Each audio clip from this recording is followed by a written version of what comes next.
গাইবান্ধা এবার দ্বিতীয় দফা বন্যায় গেল দুদিন থেকে কমতে শুরু করেছে বন্যার পানি। জেলা পানি উন্নয়ন বোর্ডের তথ্য অনুযায়ী আগামীকালের মধ্যে গাইবান্ধা জেলার বন্যার পরিস্থিতি স্বাভাবিক হবে বলে জানা গেছে। যমুনা ব্রহ্মপুত্র নদী ছাড়া জেলার সবগুলো নদীর পানি বিপদসীমার নিচ দিয়ে প্রবাহিত হচ্ছে এবং সবগুলো নদীর পানি এখন নিম্নমুখী। আর সকালে তথ্য অনুযায়ী যমুনা ব্রহ্মপুত্র নদীর পানি গত 24 ঘন্টায় 23 সেন্টিমিটার কমে এখন বিপদসীমার 18 সেন্টিমিটার উপর দিয়ে প্রবাহিত হচ্ছে। এবারের বন্যায় মানুষ, গবাদি পশু, ঘরবাড়ি, শিক্ষা প্রতিষ্ঠান ও কৃষি শস্য ব্যাপক ক্ষতি হয়েছে। আমি জেলা কৃষি সম্প্রসারণ নদী দপ্তরের কর্মকর্তা মাসুদুর রহমানের সাথে কথা বলেছি।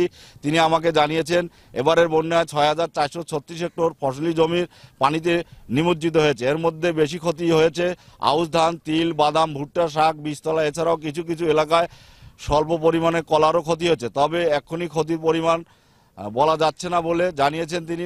বন্যা শেষ হলেই ক্ষতির পরিমাণ সঠিকভাবে নিরূপণ করা যাবে বলে জানান তিনি। অন্যদিকে আরেকটি বিষয় আপনাকে জানিয়ে রাখি, বন্যার শুরুর দিকে এবং গত 3-4 দিন আগেও বন্যার্থীর সাহায্যে সহযোগিতা যেভাবে পরিলক্ষিত করা গেছে 3-4 দিন ধরে তেমনি আর লক্ষ্য করা যাচ্ছে না। ফলে ক্ষতিগ্রস্ত এলাকার নিম্ন আয়ের মানুষগুলো এখন মানবতার জীবনযাপন করছে। এই ছিল আমার কাছে গাইবান্ধা থেকে বন্যা পরিস্থিতির সর্বশেষ।